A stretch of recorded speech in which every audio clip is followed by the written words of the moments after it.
Hey, folks, welcome to this week's episode of What's Bruin. I am your host, Chris Nozick, joined as I always am here on What's Bruin on 6342 Productions by my co host, the bomb dropper himself, Mr. I'm watching 7 hockey games at once right now, Dom Tiano. Dom, I apologize for interrupting all of the games that you have on right now, but thank you for doing the show this week with me while they're on.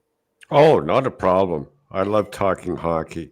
But I before we talk hockey, if I may, Chris, I want to take a moment to talk about some very bad and horrific news. Um, floor.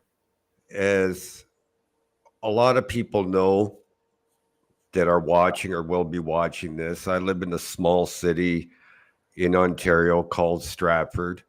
Um, about 33,000 people, and is often voted one of the safest cities in North America.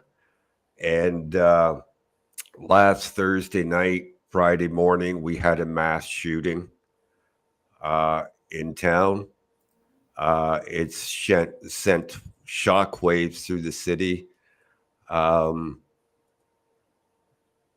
And to my fellow Stratfordites, I'm thinking of all of you. Be strong. We'll get through this. To the victims and their families, my deepest heartfelt condolences. And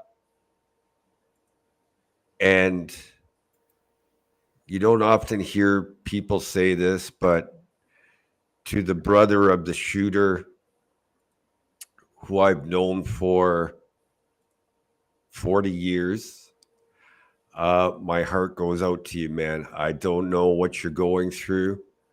And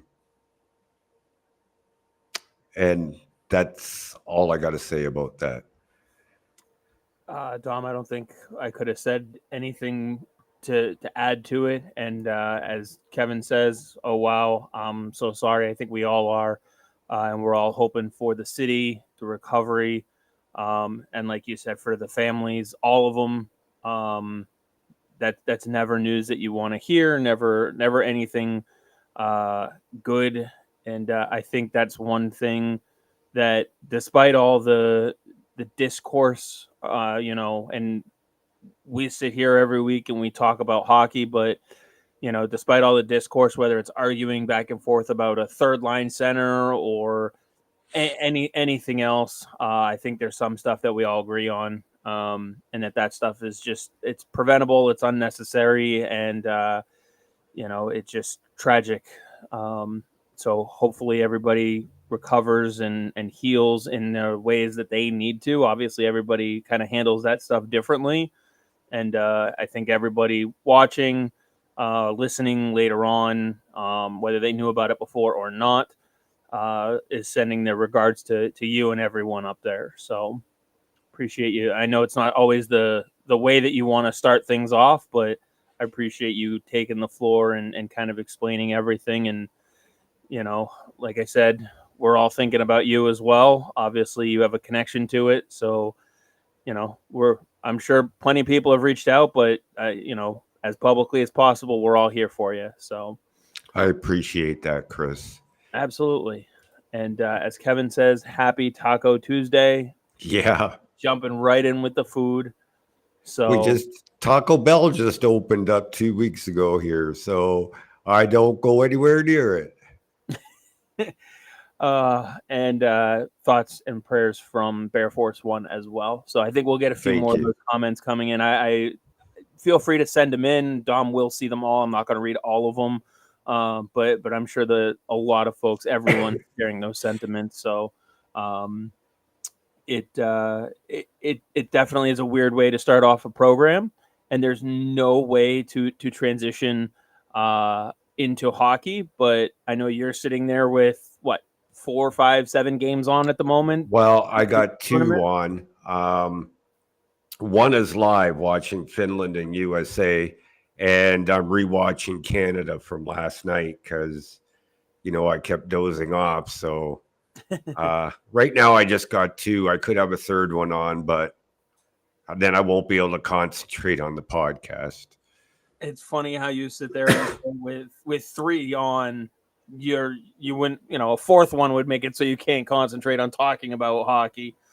So I wish we could all have those skills. As mentioned in the description, there's a few things going around on social when it comes to our Boston Bruins. We can start off with some of those things. There was one thing that you pointed out specifically, or we can talk about the Holinsky-Gretzky tournament that you're actively watching. Where would you like to start? Well, I want to start with Jeremy Swayman because there's still a large number of people, screaming for this to get done.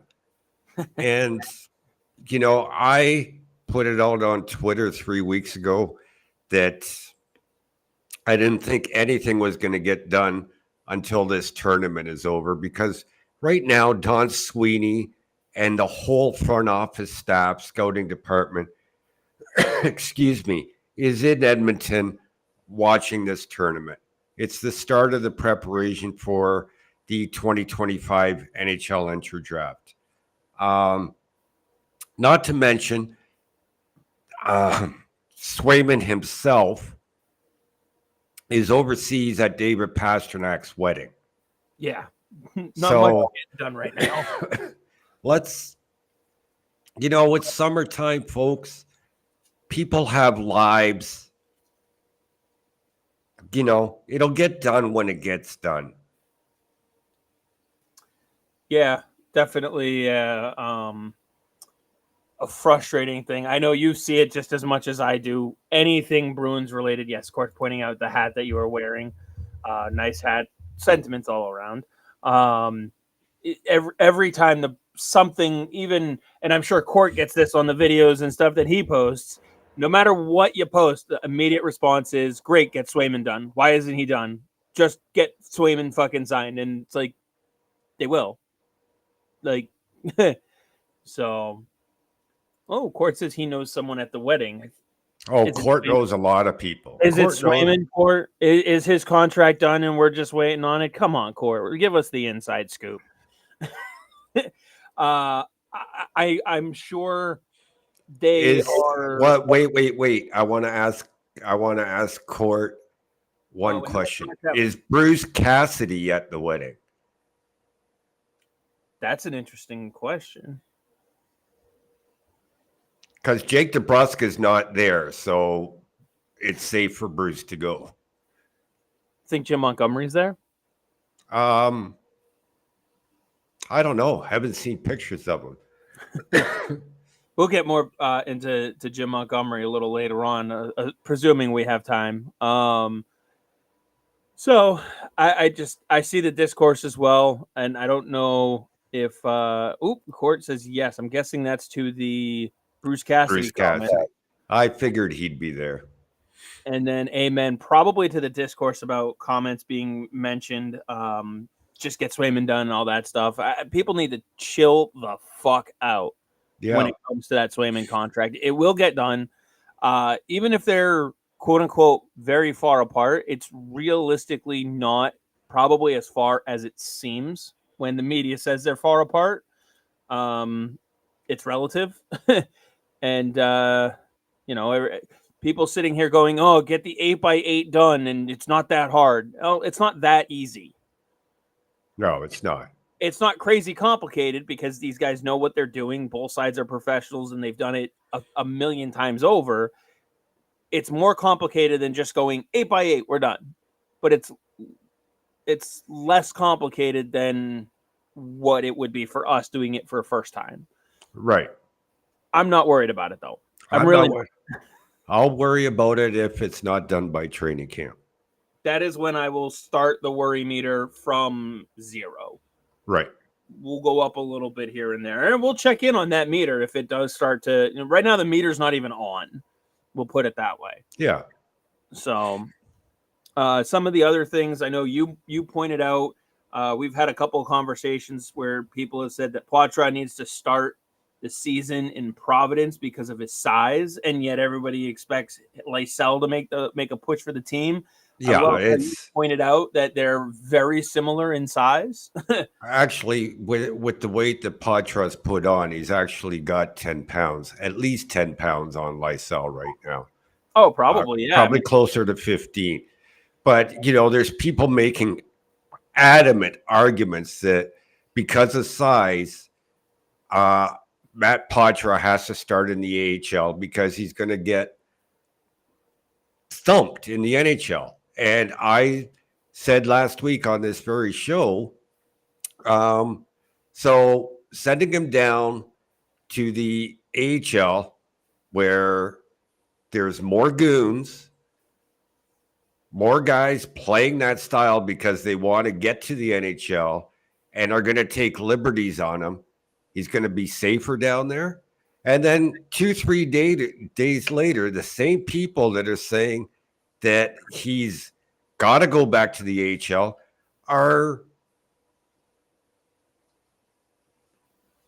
they're dying on the hillside that Fabian Lysell has to start in the NHL. And he's smaller and lighter. And we've seen the injuries that Fabian Lysell has taken in the American Hockey League. What is it, 2 or 3 concussions? So you can't be hypocritical.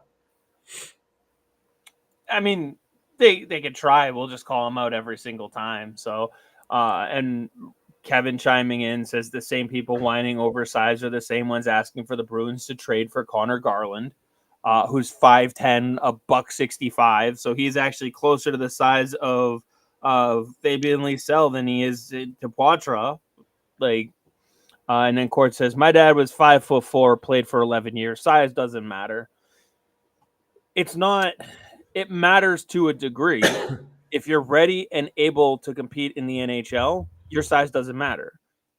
If you can take a hit, if you can deliver a hit, if you have the skills and you can skate and you can do all of those things at an NHL level, no, your size doesn't matter. However, if you can't do all that, size doesn't matter either.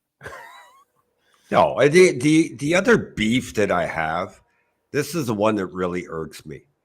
I go on a different podcast and they ask me about, actually, they made the comment about Merkulov fighting for a right wing spot. And I'm like, whoa, hold on a minute.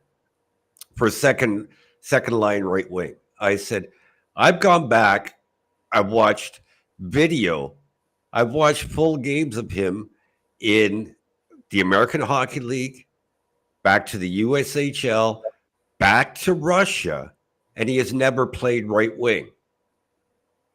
So he's going to go into the NHL as a rookie and win the second line right wing position?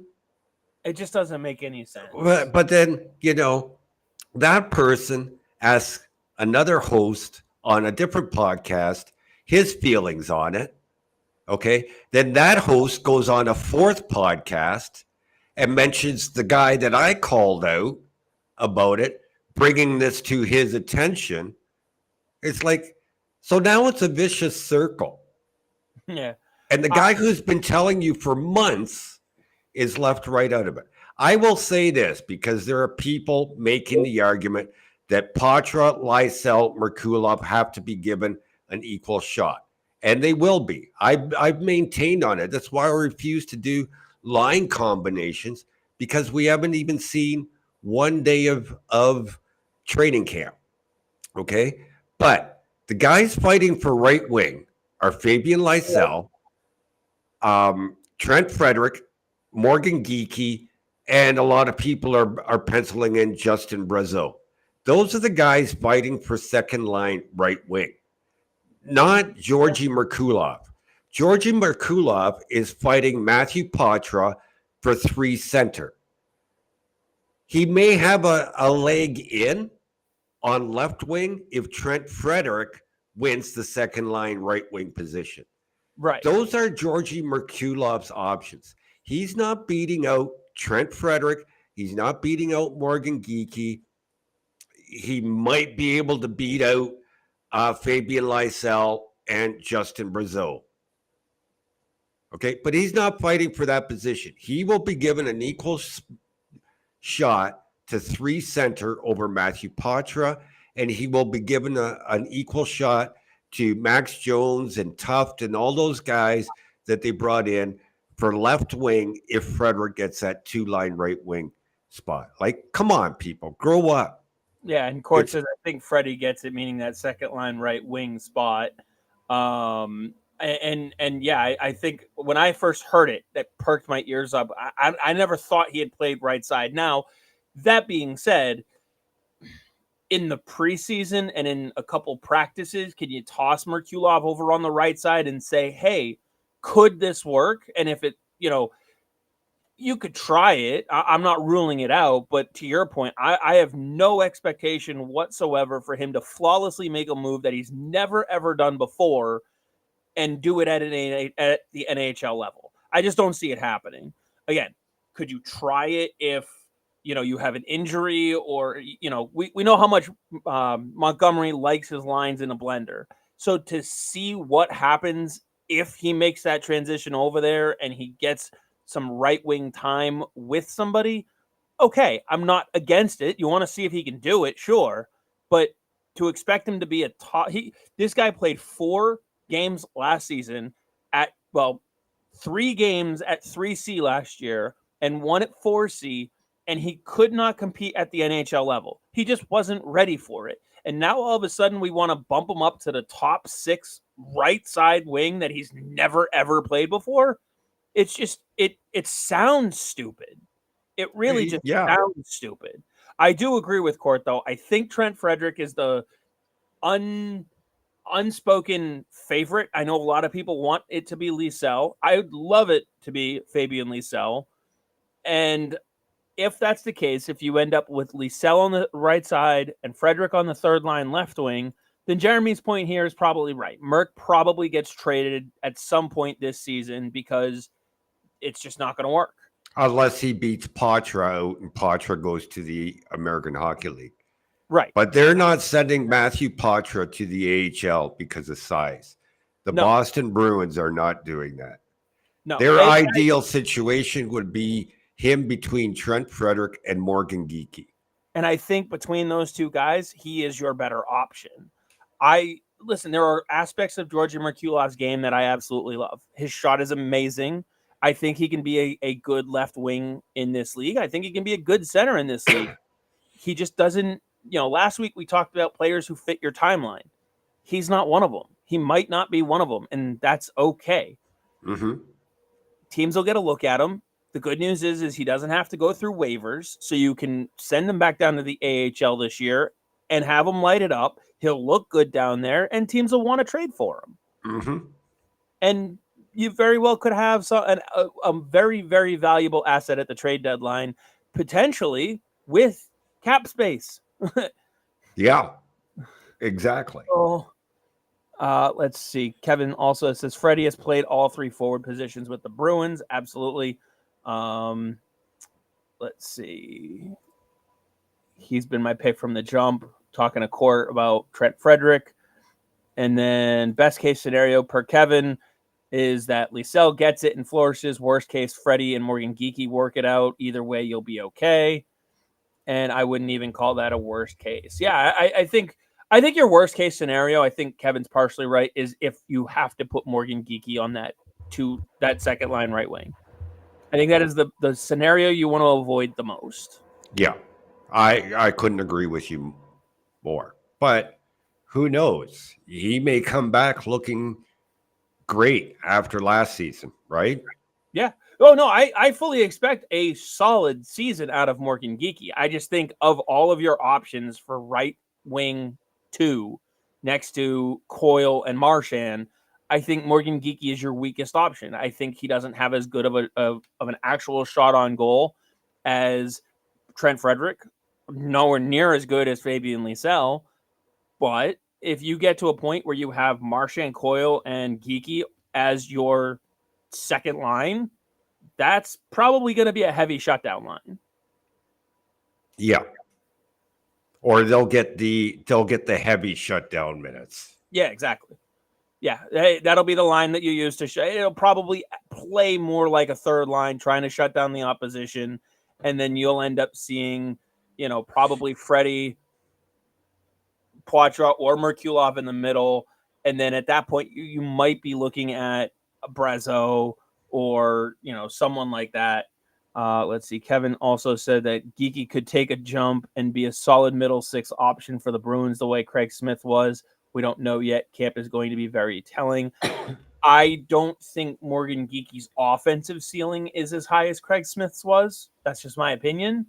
And Craig Smith was really a guy that you could put him in your top six, but you really didn't want to. I think Geeky's going to surprise this season. I really do.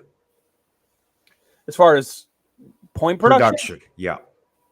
I think he's still growing into his role. Yeah, I don't disagree with that, and I just think if you can have him on your third line with Frederick, who he's had great chemistry with before, and Poitras, that gives you potentially one of the strongest third lines in the league, because you have a playmaking center with two bigger wings who are capable of protecting him and opening up the ice for him, who can also score.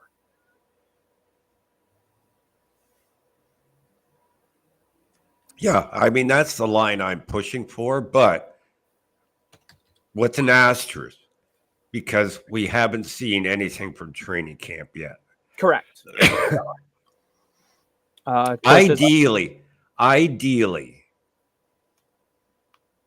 if you're the Boston Bruins, you want to see Lysell flourish and take that 2 right wing spot, and you want to see Merkulov flourish and take that 3 center spot. I'm just not confident it happens. Yeah, I'm with you. I can't wait for training camp, as Kevin pointed out. That's exactly what we're looking for. Court says I'm with Dom. Geeky is a great player, lots of speed, and a lot better shot than I apparently am giving him credit for. Let's see. I mean, last year he did shoot 13%. His career shooting percentage is around 11. So it's not bad. Don't get me wrong. It's not bad at all. Not at all. Last year he did have the highest average time on ice he's had for his entire career and played more games than he has by 3. In 2021-22 with Seattle, his first year there, he had 22 points over 73 games. This past year, he had 39 points over 76 games. His average time on ice was just shy of 3 minutes higher this past year than the previous. So his face-off percentage was down a little bit. There's give and take to that, but he is also only 25. So there's still room for growth there. Still absolutely room for growth. So I would love to see it. I think Geeky screams amazing third liner, serviceable second liner, at least in my opinion. Yeah. But that's what you want in your third liners, right? Absolutely.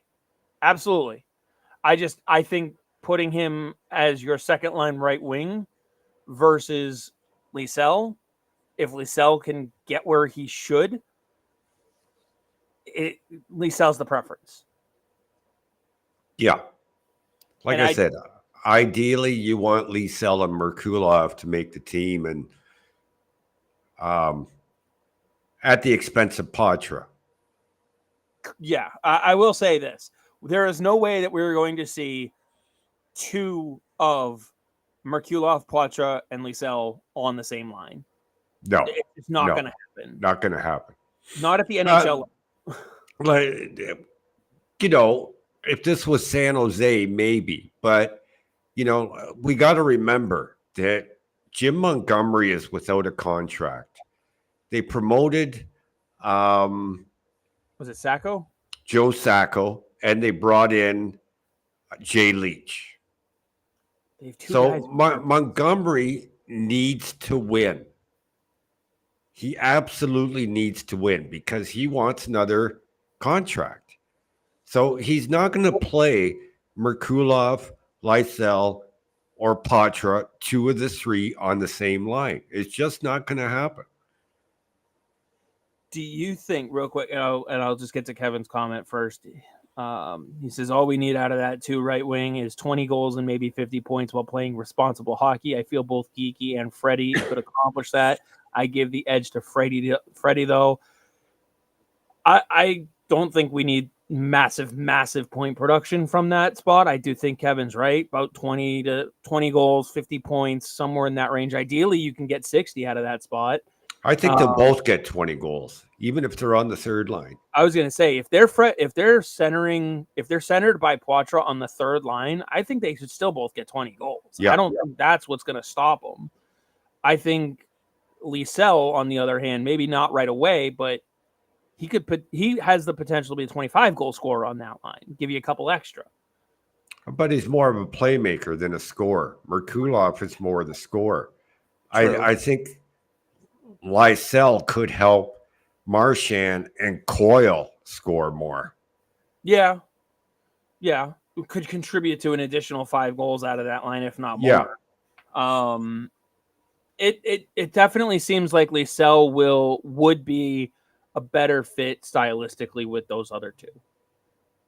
As far as getting Marchand back up to where he could be, Coyle Coyle and Marchand, we both know they can shut anybody down. Yeah. It's just a matter of, can you get the most out of them offensively? Lysell probably can help with that more. It's all going to come down to who's put in the work this off season. And we know Matty Poitras puts in the work. Well, yeah. Let me just say that I had a conversation with somebody very, very, very, very close to Matty Poitras. And I told them to let Matt know, stay off social media. Don't read it. Because he's bummed at some of the things that are being said about him. Now, that said, I know he's putting in the work. Last year, I saw it with my own 2 eyes. This year, I can't because he's in Boston. But I'm told he's working harder than he was last year. I totally feel bad for that kid based on some of the stuff that I see on social about him. The amount of ignorance, like guy got an injury last season and he was almost half a point per game. Like, he at 19 years old was half a point per game and was arguably 2, maybe 3 seasons ahead of schedule from where at least 2, at minimum 2, possibly 3. So, like, first of all, I guarantee you he's making more than any of the people who are talking shit about him anyway. But at 13 minutes a night, roughly 15 points, 33 games, 5 goals, 10 assists. At the age of 19, he's only going to get bigger. He's only going to get better, and he's only going to learn the game more. Right. Like, he's not going to regress. He's not at a regression stage of his career. He's not Joe Pavelski. Right. Age worth of shit anyway, apparently. But anyway, like, he will be fine. Like, a year ago at this time, more than a year ago, it was probably 13, 14 months ago, I was watching this very podcast as a fan, and I forget who was on the show with you, Chris, so my apologies to them. There was 2 other people, and you guys were talking about who could crack the roster last year, and the name that kept coming up was Georgi Merkulov. Fabian Lysell was coming up a lot, and some others. And I told you guys then in the chat there, I said, don't sleep on Matthew Poitras. This guy is working his ass off. Oh yeah, I wish half the because you know how I rate players, and one of the things I rate them on is competitiveness, and Matthew Poitras is a 10. Okay, I wish we had a couple of other 10s in our prospect pool. It'd be nice. Yeah. Kevin also points out Pastrnak was half a point per game his first season too, which was also not a full season. So Kevin, I actually pulled up the Pastrnak numbers. He was also 18 and 19 his first 2 seasons in the league. 46 games played, 27 points, 51 games played, 26 points, then 75 games played at the age of 20, 70 points, almost dead even, 34 goals, 36 assists. Okay, so maybe Poitras a year behind, and instead of 18, 19, 20, those are 19, 20, and 21-year seasons. And what's the difference? One was picked 25th overall, and the other one was picked 54th overall, or whatever it was. 25th and 54th. You know what? Considering the fact that he went 20-something picks or 30-something picks later, I'll take that trajectory. Yep, exactly. I'll take it. Exactly. And, oh, by the way, this one's coming from a center. Yes. Let's not forget that. Finland scored 2-1 USA. So let's see. Kevin says Pasta's first 2 seasons were actually half a point per game. We just ran the numbers. Jason says, seeing a video about Letourneau training today. He looks pretty athletic for a big guy. Yeah, can we talk about that for a minute? I don't know if you went on YouTube and watched the full video. I heard that the video was out there. Yeah, I haven't had a chance to watch the whole video. But there's questions whether the Bruins put him up to this and or if the Bruins are involved. This is a personal trainer. A lot of players hired their own personal trainers for the offseason. Has nothing to do with the Bruins. Has nothing to do with Boston College or anything. It's a personal trainer that is helping him get the strength that he needs. And you know what? Kudos to him for doing it. You know, I know junior players that, you know what? Let's face it. Letourneau's not even a junior player. He's a prep school player. Okay. But I know a lot of junior players that wouldn't put in the effort that he's putting in right now. Now the Bruins obviously through development camp would have given players a lot of instruction on nutrition, workout, a regimen, and all that stuff. Letourneau took it one step further and hired a personal trainer. So kudos to him. Absolutely. You love to see it. Absolutely. Jason says the trainer is a Newfie, best of people. Yeah, I married a Newfie, so I know exactly what you're saying, Jason. They are.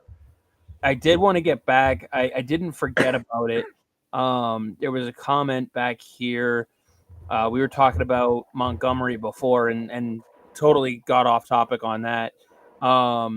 Before I go back to Montgomery, though, Mike had put out a comment that said the Athletic put out their front office rankings today, and the Bruins were at 14th in the league. One of the comments in the article says the Bruins gave out 2 worse contracts in this offseason, which he felt is a strange comment, referring to Elias Lindholm and Nikita Zadorov. I don't know if you've had a chance to see these rankings or anything like that, but basically, Fan Survey has the Bruins front office middle of the league. I don't pay too much attention to fan votes. I was actually going to send you a tweet so you could put it up that I made months ago about what do you think about Jake DeBrusk? Do you think Jake DeBrusk would accept this contract? And it worked out to, I broke it all down. It worked out to a $5.3 million AAV.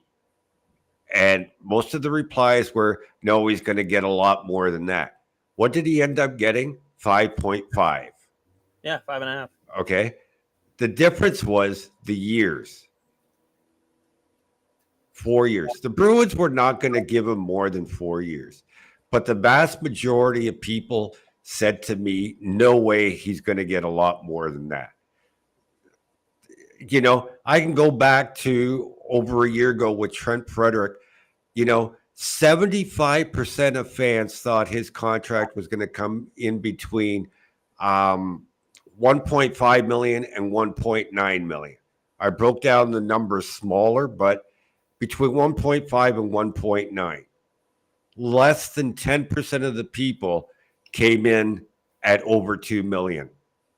And what's he at? 2.25 million? Something like that. Yeah. So right on there.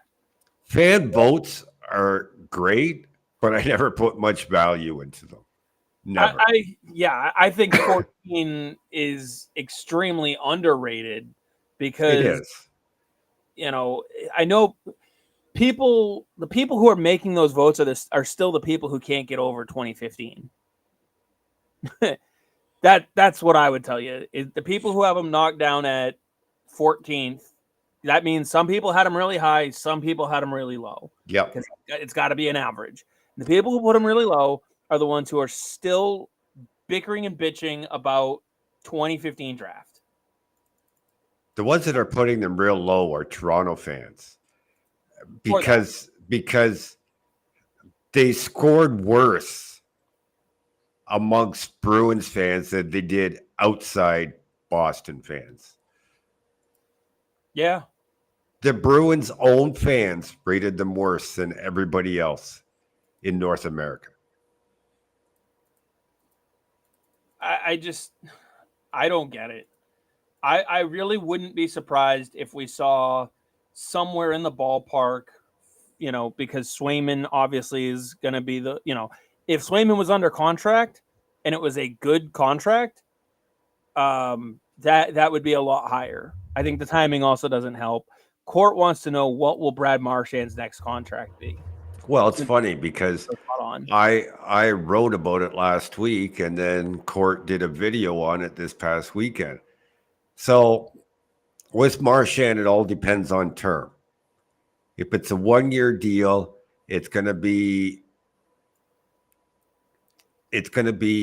a salary plus incentives. So I'm guessing he's going to be somewhere around 3.5 million in salary, and he'll get bonuses based on 10 games, 20 games, 50 games, whether they make the playoffs, a lot like David Krejci's last deal. That'll probably bring him up to $5.5 million. Makes sense. I think that makes sense. But if it's a longer term deal, well, then he's not entitled to bonuses, right? Right. So do you think he comes in at like just a salary of like, do you think he could do like a 2-year, $5.5 million contract? No, I think salary. I think Brad Marchand's always been about the team first. And it's like, as Sweeney said, he understands there's a pegging order, and that they've got to get all this done before they can look after him. Much like they did with Bergeron, much like they did with Chara and with Krejci. I think it'll be 1-year deals from now on for Brad Marchand. Which would make sense. Yeah. I think that's the way to go. Yeah, and he's not going anywhere. Brad Marchand is not going to another team. No, I don't see that. And I think now the question becomes, because it's not done, what does Swayman's contract look like? I think if they were looking to go long term, it would be a much higher value than what the Bruins have available in the cap right now. I think both sides are trying to find that middle ground where it gets them past probably the next CBA negotiation. I honestly wouldn't be surprised if this contract. Swayman is how many years left until unrestricted free agency? After this next contract or next year. So he's got 1 year left. So you're basically 1 year away from full unrestricted free agency. And then the CBA is up in, you got this year at the end of the following year, right? Right. So you realistically could be looking at about a 4-year contract to kind of bridge that time frame. Because even you said last week or the week before that there's a potential for that CBA to be extended by a year for the purposes of them renegotiating it. So I feel like a 4-year term would hit that right on the head to get them past that. You'd be able to build in some protections also against expansion. And that's where I feel like the starting number AAV wise, you're probably looking in that 625 range. That puts them right around 25 million total over the course of the 5 years. There's going to be a little bit of wiggle room if there's some no movement clauses in there, stuff like that they've got to work out. But I don't think that's a terrible bridge deal. 6.25 by 4 as an AAV. You know, I don't know what's going to happen. I don't pretend to know what's going to happen because both sides are tighter than. Oh yeah. Whatever. Right. I mean, you read articles where some people are predicting $10 million, and these are national writers. But I don't know where they're getting their information from. You have Bruins reporters that are saying there are no comps for Jeremy Swayman. You got to go into a negotiation with a comp. No, this isn't arbitration. Right. It's not salary arbitration. And you go into negotiation thinking, look, you just traded my partner where we split 50-50 and want me to be the go-to guy, and this is what I think I'm worth. He doesn't give a rat's ass what anybody in Dallas or Florida or Pittsburgh is making. It's based on, hey, this is what I think I'm capable of doing, and this is what you want me to do. Now pay me. Whereas the team says, well, no, we don't think you're capable of doing that. That's why we brought in a $3 million backup. This is what we think you're worth. It's got nothing to do with comparable contracts. Nothing. No, if at worst they give you a starting point for one side. If you find someone and go, we think you're closer to this player than to this player, but you're negotiating one-on-one with the player at this point. You're not, like you said, you're not in arbitration. I know I shared it with you. I wrote a piece, a longer-term contract, 8-year max term, I think would have been closer to that. I think I had somewhere in that 9 to 9.125, I think was the number that I landed on. Mm-hmm. If you were going 8 years, I don't think either side is favored to go the full 8 years. As much as Bruins fans kick, scream, and bitch that they want the full 8-year term, that's also part of the reason why I don't think they'll get it, because it doesn't make sense for the player. It doesn't make sense for the team. And it's what all the fans who make that vote of 14th overall for the front office, like we were saying, that's what they all want. They're not going to get it. And the backlash is going to be fucking hilarious. No, you want an 8-year deal, you're going to pay for it. Oh, absolutely. And that's where I think that number would get pushed closer to that 9 or 10.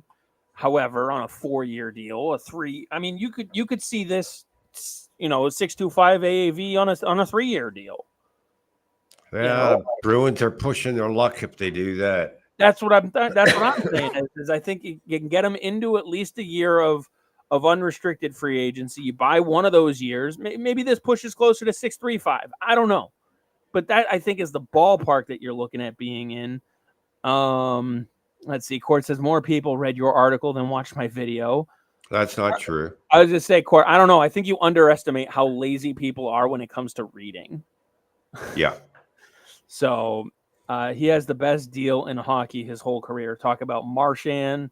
Court says, my guess with Sway is the Bruins are looking long-term and he is looking for 4 years. So, and who knows, Court, maybe they meet somewhere in the middle and they do 6, 7, 5 for 5 years.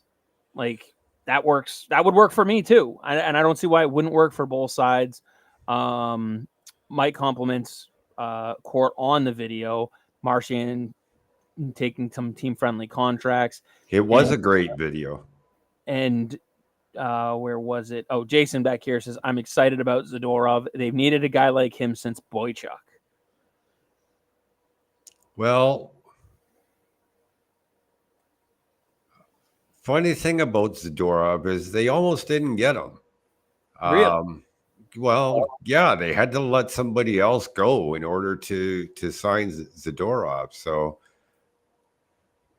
yeah, I mean, the question is would you rather have had that player or would you rather? I would. Me personally, I would have rather had Zadorov. If it's who I'm thinking of, then yeah, I would too. So, I think that the hole that Zadorov fills on the back end. We were talking about it when David Krejci came back up the middle on the front end. Mm-hmm. It just slots everybody in the right spot. You don't want to rely on Mason Lohrei to be top 4. You just don't want to rely on it. You want to see him work his way into it, but to just gift it to him, I don't think you should, nor do I think he's up for doing that. So not for 82 games, no. Right. I think the quote unquote problem is, and it's a good one to have, what happens if come the trade deadline, you realize that on the left side you have 3 top 4 defensemen. You stick with it because they'll say, oh no, you have good D. The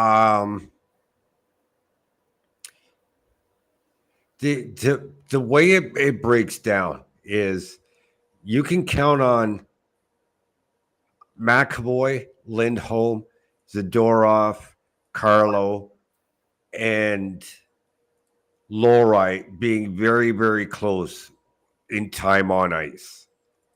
Absolutely. Peak will have less, but you can count on the top 5 being very, very close on time on ice. Yeah, I think you're going to have one of the best defensive cores in the entire league, barring injury. And I think it's going to help with the resurgence of Joonas Korpisalo. I think people are going to be surprised by what he's capable of. Again, a lot of everybody was talking about Chychrun, and wanting defense out of Ottawa. I don't know if you had a chance to hear Andrew Raycroft on one of the pods he did recently, talking about how Korpisalo last year in Ottawa, it was just one of those cases where things just didn't ever get going for the team. Mm-hmm. And so, one of the advantages that you have with the rotation is if you have an off day, you're not feeling right, you're not feeling well, you go in, you play your game, you get to then go take a practice, kind of shake it off, move on. Someone else gets the next game, and then you're able to go back in and kind of get things handled as a full starting goaltender, which is what Korpisalo was last year for Ottawa. You don't have that time. You play poorly on Monday, you're right back in the net on Wednesday. You're right back in the net on Thursday. If it's, a 5 and 8 kind of 2-week period, you don't have that time to just kind of stretch the neck, stretch things out, and just kind of shake it off mentally, you're right back in there. And so you can't break a bad groove as much as you can't break a hot groove. And when the entire team comes out and you're starting from the behind the eight ball, within the first period, as a goal, you're going to sit there and go, yep, we're fucking here again. And I will tell you this, I've gone back and watched a lot of the goals that he gave up last year. I've seen a lot of them at this point. And yeah, every goalie is going to have ones where you look at him and you go, you wish you had it. But his biggest issues were, turnovers that led to odd man rushes against him and rebound control. There were plenty of times. The biggest issues with Korpisalo, and I think it was Bob Essenza that first spoke about them, is he wore a mask that didn't fit properly, and he had a problem with his vision, so he wasn't picking up long shots. Don't get me wrong, there were things that weren't amazing about his game. I'm just saying a lot of what it was fixable. It's either things like rebound control. We've seen Bob Essenza correct a rebound control in Jeremy Swayman. Mm-hmm. So we know that he can help with that. An adjustment to the mask, easily fixed. I don't want to say vision's easily fixed, but having gone through it myself, boy, that technology is amazing. You can get surgery and it works. So I would not expect worse vision from him in that regard. And Boston has a defensive unit that is miles better than what Ottawa had last year. Their centers are much more defensively responsible. And in general, they play a much more defensive, responsible game.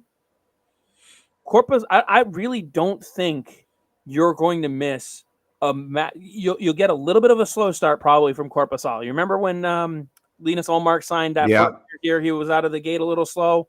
I wouldn't be surprised if you see something like that.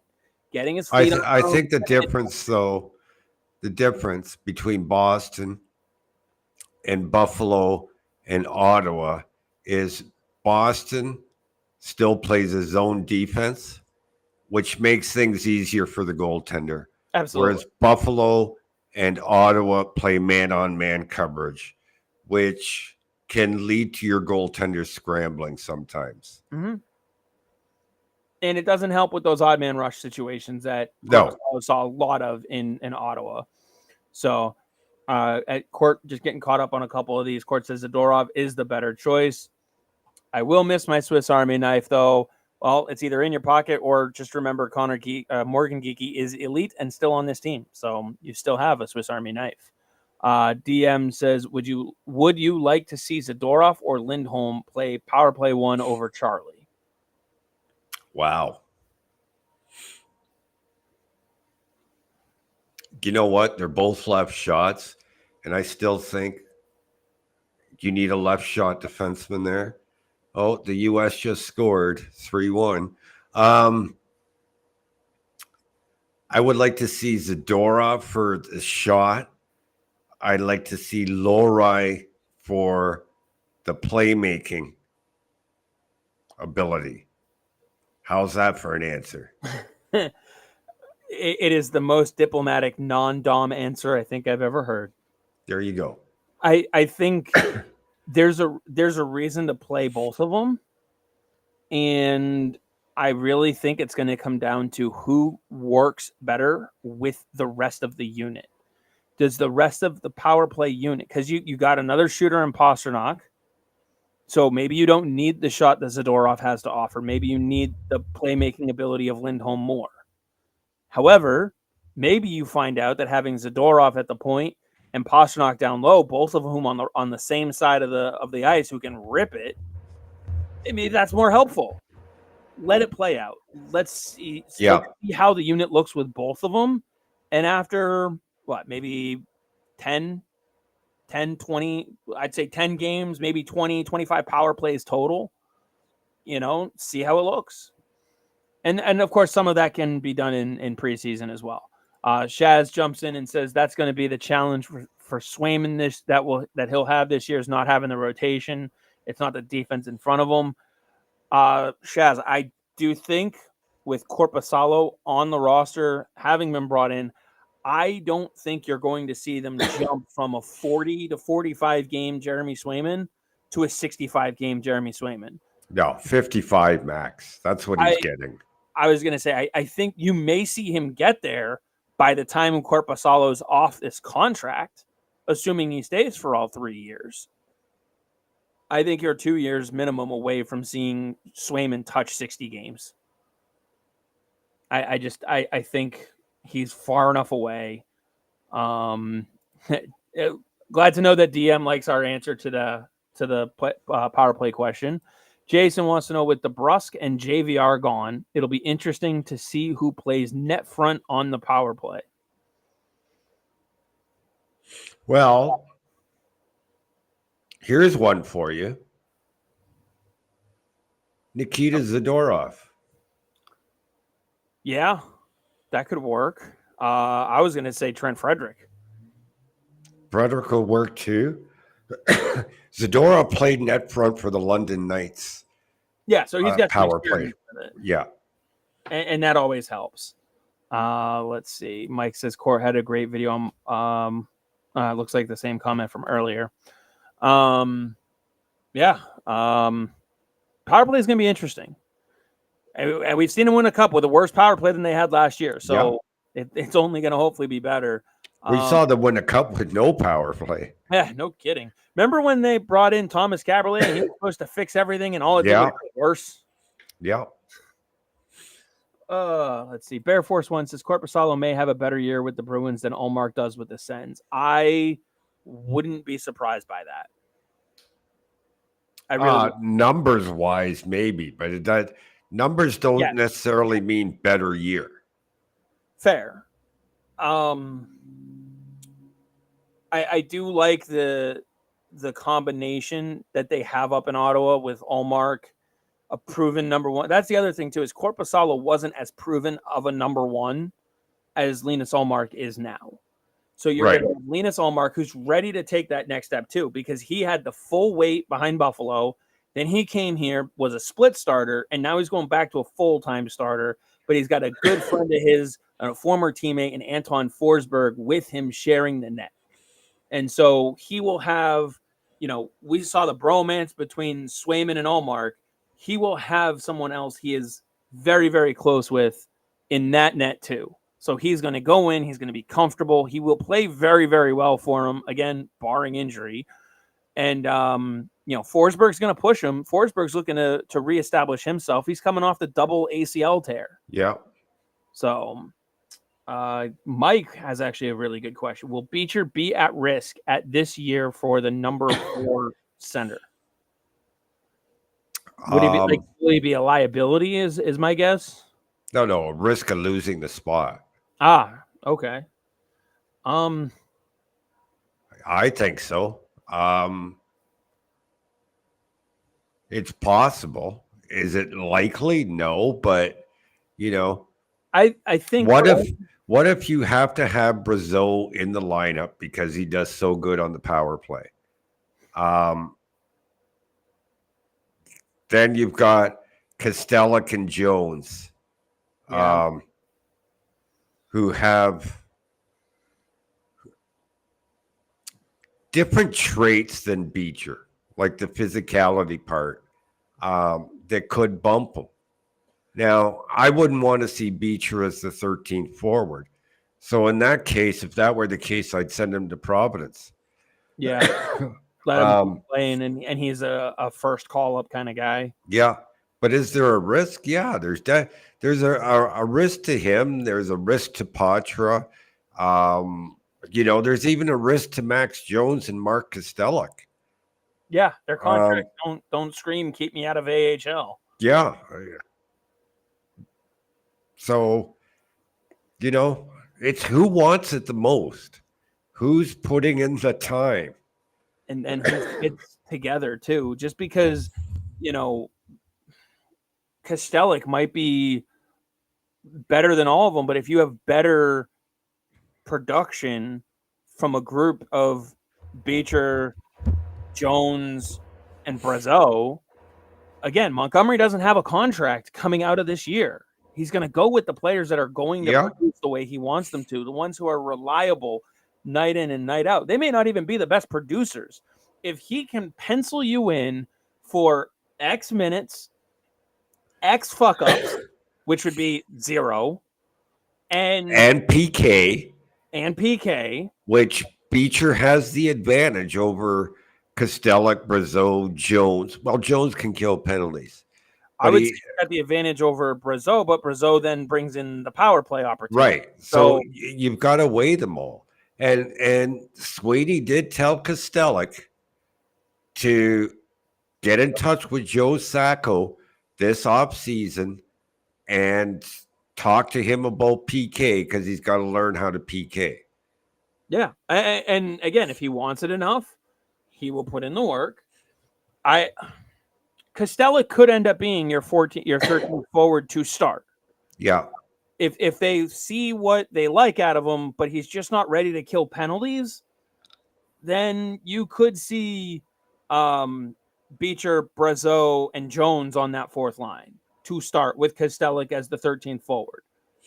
And then as he learns the PK and he's able to do other things and break into the lineup, then you will probably see Beecher be the one to get sent down. He'll probably get 9-4 a little bit so you can work Kostelic into the lineup. And then it's not a bad thing to plan on going into the playoffs with Jones, Kostelic, and Brazeau as your fourth line, knowing that you can turn over to Beecher in the playoffs if you need him. Exactly. And, I will say this. Players don't get paid in the offseason to work. So it's all on them. It's all on their own time to get it done. Coaches are paid. Coaches are paid year-round. They're earning a paycheck in the summertime, which is why when Sweeney says to Kostelic, get in touch with Joe Sacco, if you want it, you better be in touch with Joe Sacco because that's what he's there for. Right. And then David asks, will we see trades before trade deadline 2025? Put it this way, David, if you don't, then panic. And it doesn't have to be giant trades. I'm not trying to sit here and say you got to shatter the roster by trading David Pastrnak or Charlie McAvoy or, Brandon Carlo or, some major name.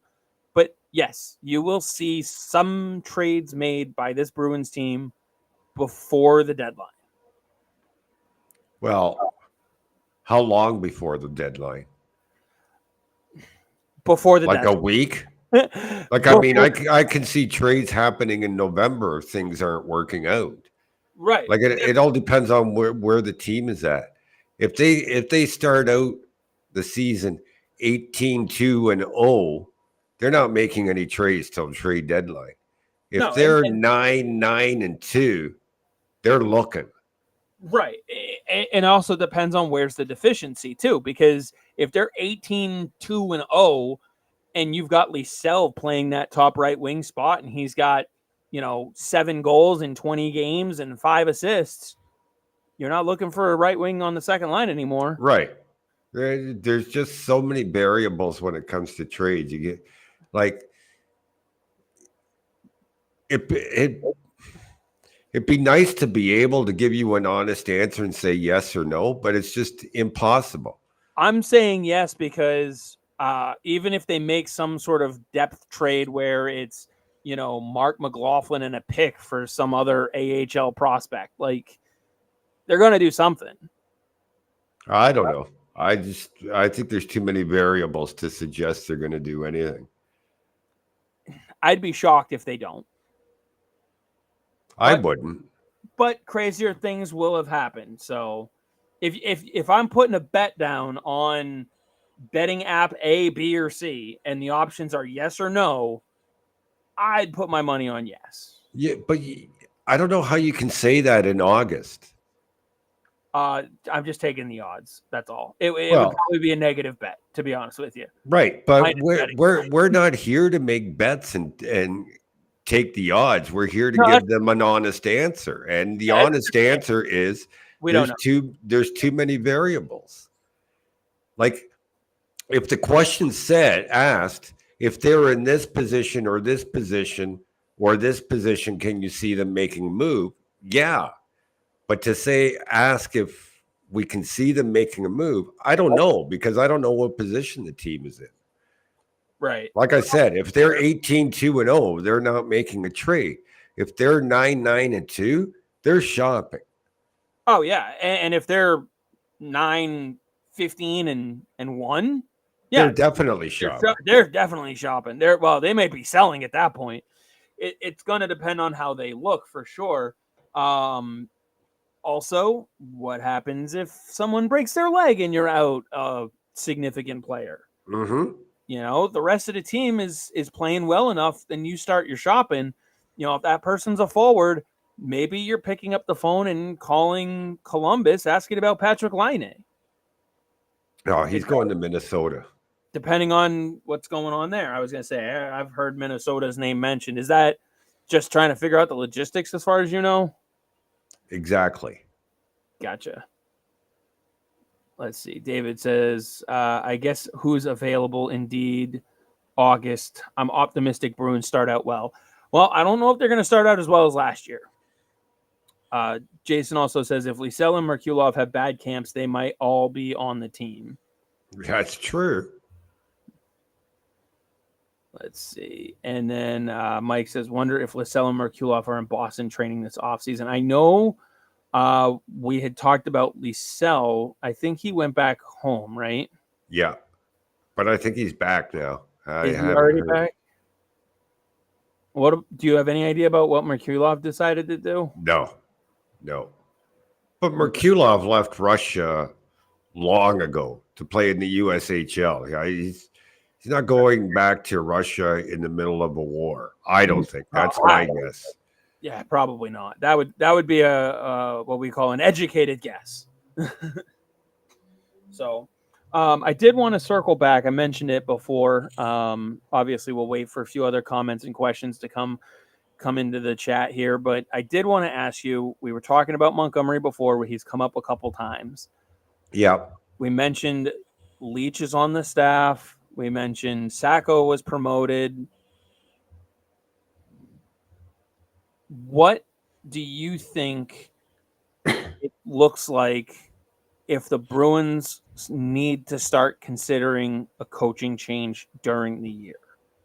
During the year. The reason why I'm asking is because we've had the conversation about the 2022-23 season, the way that playoff run went. And as you pointed out, heads should have rolled. Exactly. And I stand by that. And I don't disagree with you on that. So my question is based out of, despite the regular season success, he's had one really decent playoff run that almost went badly. Right. And one that started out well and ended horribly. So with two coaches who have interviewed for that position, one of whom got serious consideration, now on his staff, how hot is his coaching seat coming Very. in? I think the plan is to give him the full season and the playoffs to see where he's at. But if they fail miserably and they're hovering around just above 500 and are a bubble playoff team, come late January, I think you see a change. Now, let's not forget, Joe Sacco was put at the same level as Jim Montgomery. He's an associate coach, so he's another head coach on the team. Right. So how much leeway?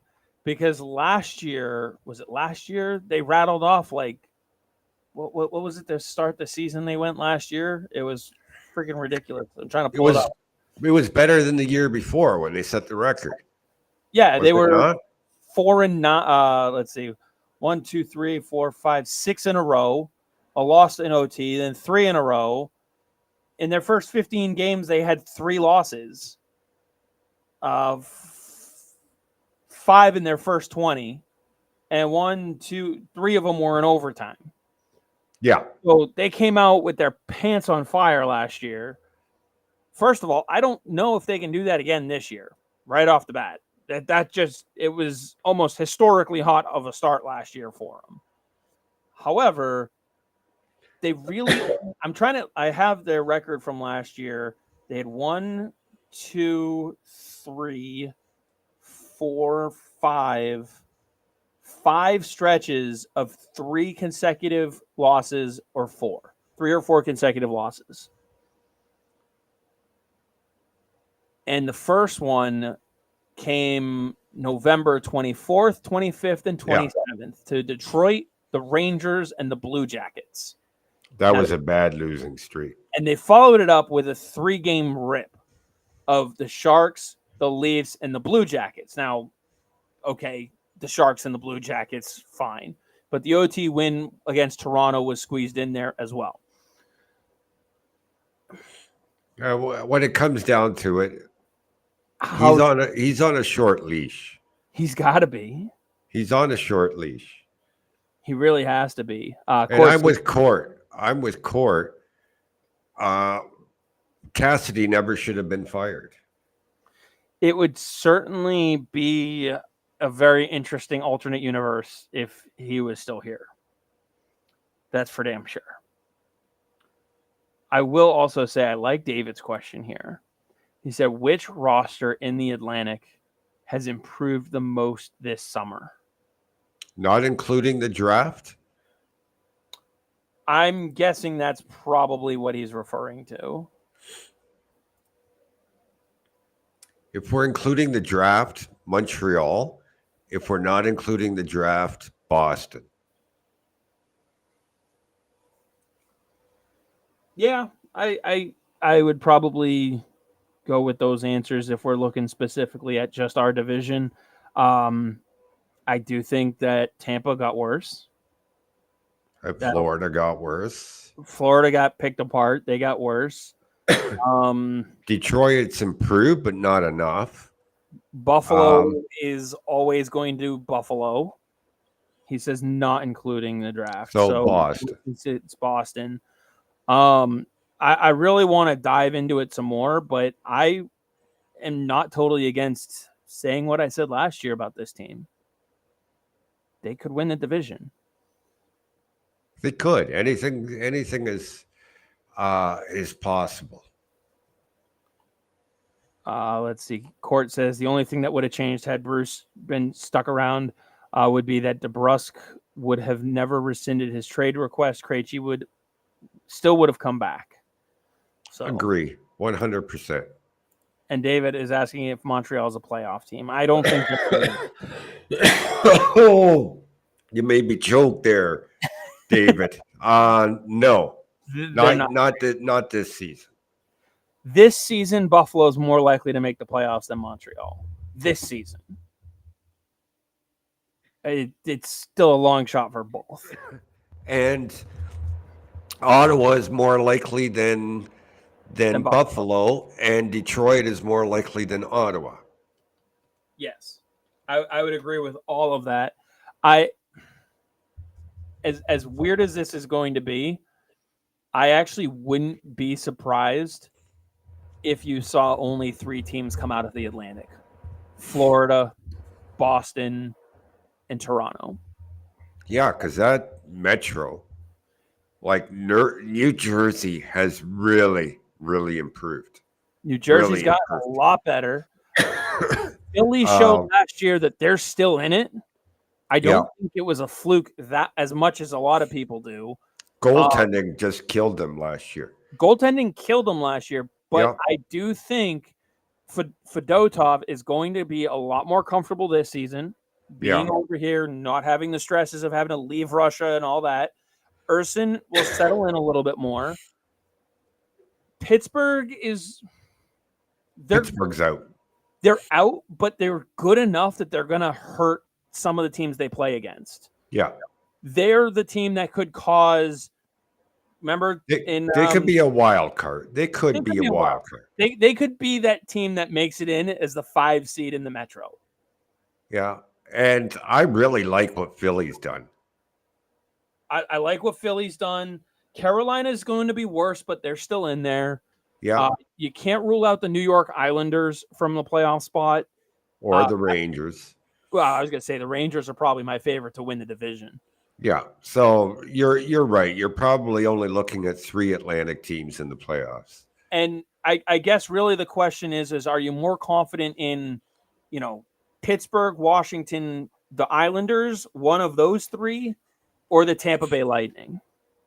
And I know a lot of people wanted to just instantly go to Tampa Bay Lightning because of Kucherov, because of Point, because of, Vasilevsky. But you basically they just lost their Patrice Bergeron.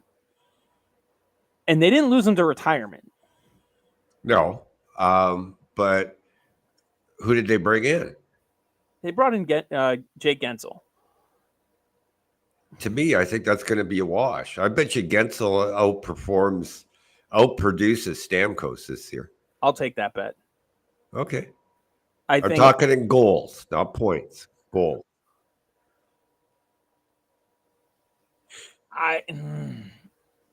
In goals, maybe. But I wouldn't be surprised if you saw Stamkos put up twofold in Nashville what Gensel puts up in Tampa, points-wise. No, not twice as much. At least 150%. I really think Gensel will be fine. He's going to have a good year. You think Gensel's a 40-goal scorer? His first year in Tampa, I would say he's 30 to 35. Playing with Kucherov. Yeah. Okay, so twofold. That means Gensel gets no assists. Stamkos would need 70 points to be twofold. I wouldn't be surprised if Stamkos has a 90-point season. Okay, so 90 points. That means you're saying Gensel only gets 10 to 15 assists. Maybe I give him 25. I changed it to 1.5. 1.5. Okay. I don't know. I'll come up with better numbers for you. I'm doing it off the hip here. Okay. I'll come up with better prediction numbers. We'll talk about that more. I know you like to keep this one about the Bruins, so I wasn't really thinking about it too much coming into the show. But Court says Detroit makes the playoffs. I'm not quite there yet on Detroit. I don't know. Detroit did some nice things.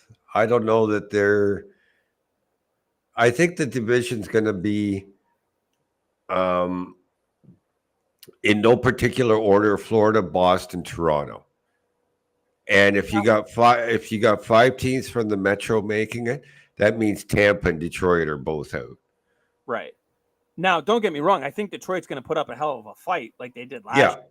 And the fact that hopefully Larkin stays healthy all season. Okay. They'll put up a fight and challenge Tampa, but Tampa's not the team they got to challenge. I don't think so. They got to challenge Boston, Florida, or Toronto. I think Detroit misses by a hair. Court says Carolina is meh. I see where you're coming from on that, Court, but I think Kochetkov isn't getting enough credit for what he's capable of as their starter. They still have good goaltending. They have maintained enough even ground. They're not worried about the regular season. They are trying to compete in the playoffs.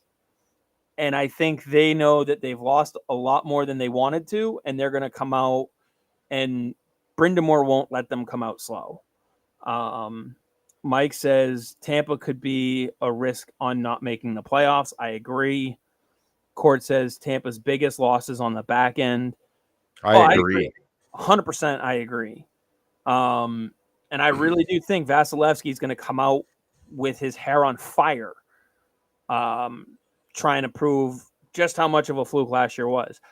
I think they've had enough of a gut punch to the back end and to the emotional core of that group that they'll come out, they'll lose a couple close games, they'll be behind the 8 ball, and other teams will surpass them.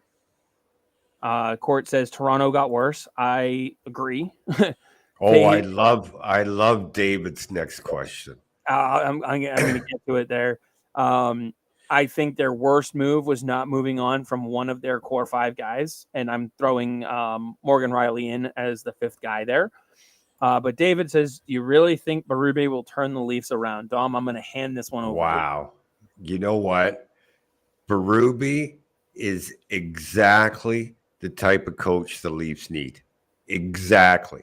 And I'll tell you, Mitch Marner takes a whole lot of crap from Leaf fans and gets laughed at a lot by everybody else in North America and around the world for, some of the MIAs he does in the playoffs and even through the regular season. But I'll tell you what, I've watched Mitch Marner play hockey for a long time, long before the NHL, long before junior hockey, and he was at his best, engaged, involved, like a Tasmanian devil under Dale Hunter than he's ever been at any other time in his career, both NHL and before, prior to junior. So Berube is exactly the type of coach Mitch Marner needs. He's the type of coach the rest of the Leafs need. I think he will make them more engaged. Better is hard to say. I still don't like their goaltending. Still don't like their overall makeup on defense. But he's exactly the type of coach they needed. I do want to ask you a little bit more in depth on a comment that you made about Marner, though. You said, and I know it may not reflect your feelings towards him, but you mentioned how a lot of people talk about how he doesn't show up in the playoffs. Over his 8 years of being in the playoffs, these are his numbers. And I'm just going to run through points. 6 games, 4 points. 7 games, 9 points. 7 games, 4 points. 5 games, 4 points. 7 games, 4 points. 7 games, 8 points.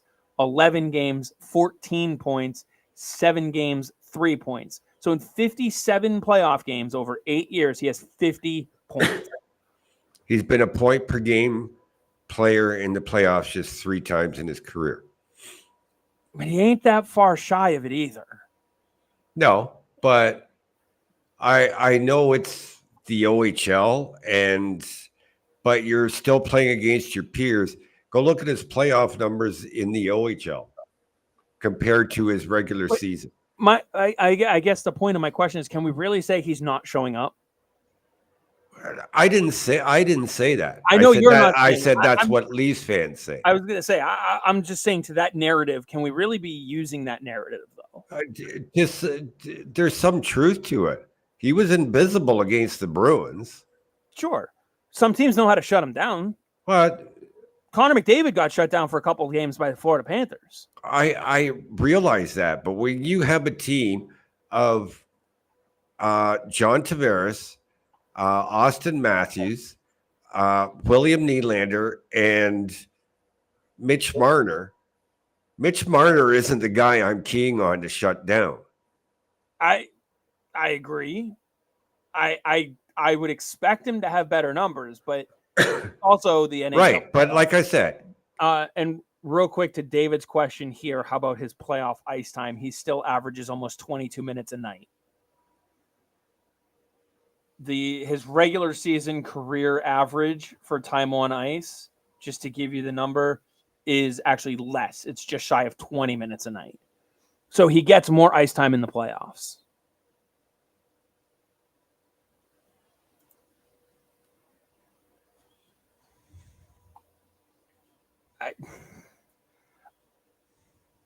And then Shaz has this question going back to 5 teams from the Metro make the playoffs. Which 3 don't make it? Well, Columbus. Yeah, Columbus. Pittsburgh.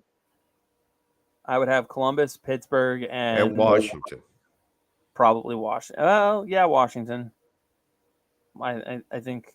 Although I do like what Washington's done, but they're like $10 million over the cap right now. Yeah, I think Oshie at some point is going to either start on LTIR or he's going to retire. I think that's a large portion of it for them. What you're right, Court, but Marner was just my example of how Berube will bring the best out of them. I do like the example, and I do think you're right that kind of coach will benefit Marner. But I also think Court's right where he says Marner shows up more than Matthews. It's not. And actually, if you look at Nylander's numbers, you look at Matthews' numbers, you look at Marner's numbers, they're not terrible in the playoffs. What makes them so lacking is the fact that because there's no. They do so well in the regular season over the course of 82 games. All of a sudden, you get a 7-game sample and you get just shy of a point per game for all of them, and yet you're going from 2.5 points per game over 82 game sample. We saw the same thing with David Pastrnak. Again, to me, it comes down to coaching. But who's the one who came up with the game-winning goal in Game 7? It was Pasta. Right, but you're talking production, Chris, not one goal. You're talking production over the 7-game series. Right, but what I'm saying is... Were you not? I'm saying that's where the lack comes from. Pasta was also shut down a bit in the playoffs. Yes, he was. When more the than a bit was biggest and they needed a goal, Pasta was the one who said, I got this. Okay. He also didn't score a power play goal in the last 30 games of the season? Right. All right. But let me ask you this. The whole point I'm making is to go back to the original question. Do we think Berube will make a big difference? Yes, he will. Just like I think Bruce Cassidy would have made a bigger difference to David Pastrnak these past playoffs than Jim Montgomery did. Oh, yeah, for sure. Coaching has a big role in it. Oh, yeah. So I don't give a shit about the numbers. I don't give a shit about who scored the Game 7 winner. I gave one example of Mitch Marner, the type of coach he had in junior and how he performed playoffs versus regular season in junior, and who is a similar coach to Craig Berube, as opposed to numbnuts who got a promotion from the Sault Ste. Marie Greyhounds because the general manager of the Toronto Maple Leafs used to be the general manager of the Sioux Greyhounds in the OHL, who now hired him back to go to Pittsburgh. We all know who I'm talking about. Yeah, of course. So to answer the question, without going through statistics and who scored what, yes, Craig Berube will be a difference because I've seen firsthand how Mitch Marner reacts differently to different coaches. I mean, throw Mike Babcock in there if you want, when Babcock coached there. And Berube is the type of coach like Dale Hunter.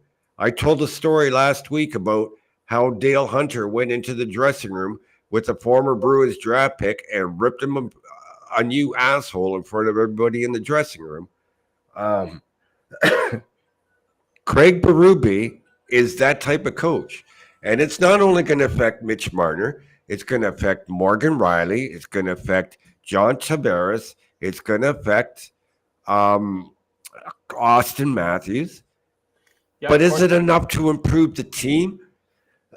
I don't know, because their goaltending still sucks and their defense still sucks. Yeah, Court says Marner will thrive under Berube, and he says Matthews might not at first. So there will be an adjustment time.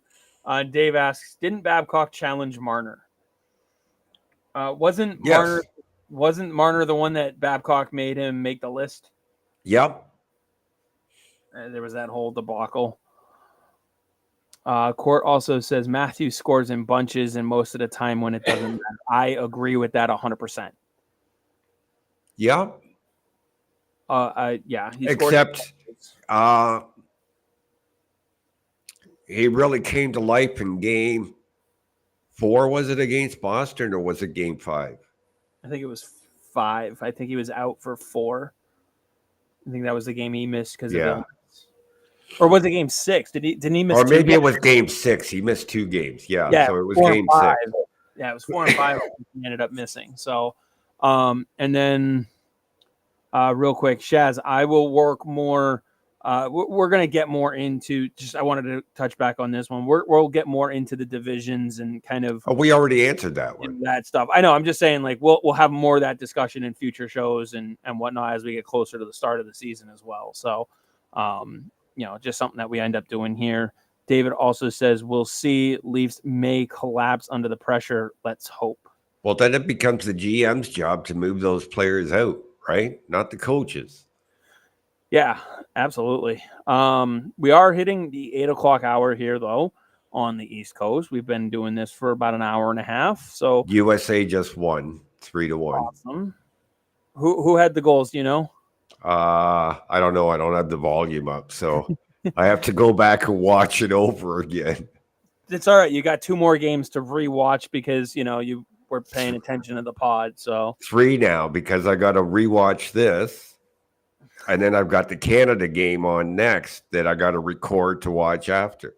oh boy, I have to watch them in order, Chris. of course you do. Because if I go to the Canada game, they're already talking about the previous games in the day, right? Absolutely. So before we let you go, any last minute thoughts as we wrap up this week's episode? And we will be back again next week. There's a chance we may have a guest joining us next week. Oh, who? I'll tell you about that after. I'm not committing him just yet. See, guys, Chris just throws these things on me last minute. Like if you saw my Twitter feed today, he was hopscotching before we came on.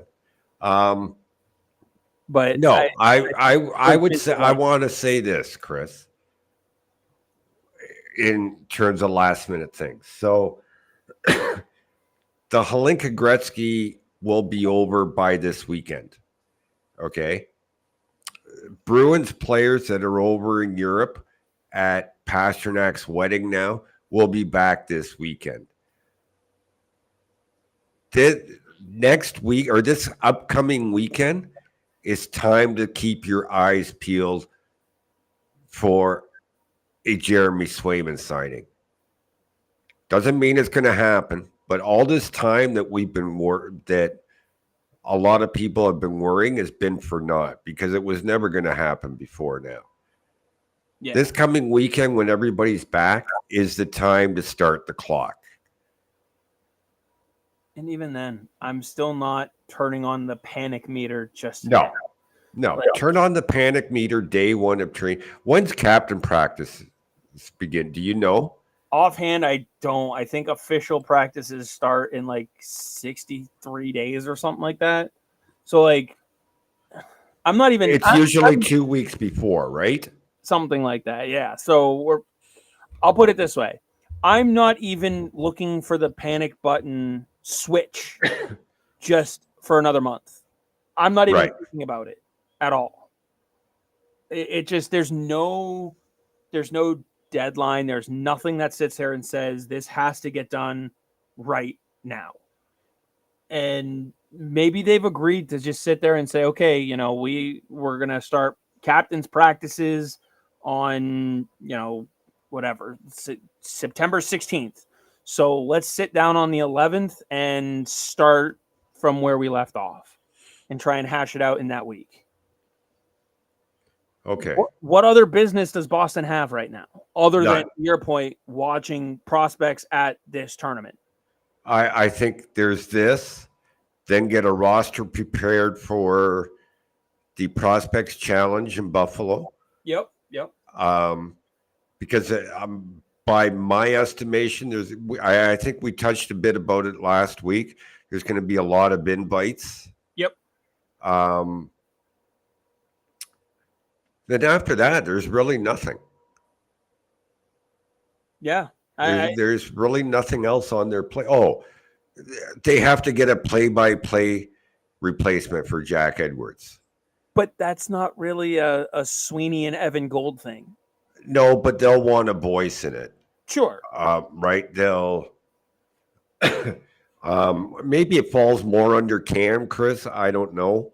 I think it would fall more on the Cam Neely side of the business side with media relations and that type and of those guys department. So I'm sure if they get to a final two, they'll say, hey, these are the final two guys. How well do you know them? Do you guys have any input? My guess is that at least Evan Gold will say, I don't care. Yeah,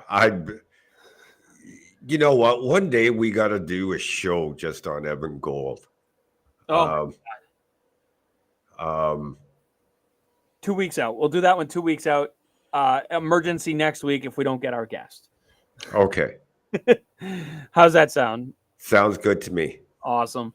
And thank you to everybody who's tuned in. Again, don't forget to like, comment. I know you've all done it during the show, but like the page, subscribe to the page.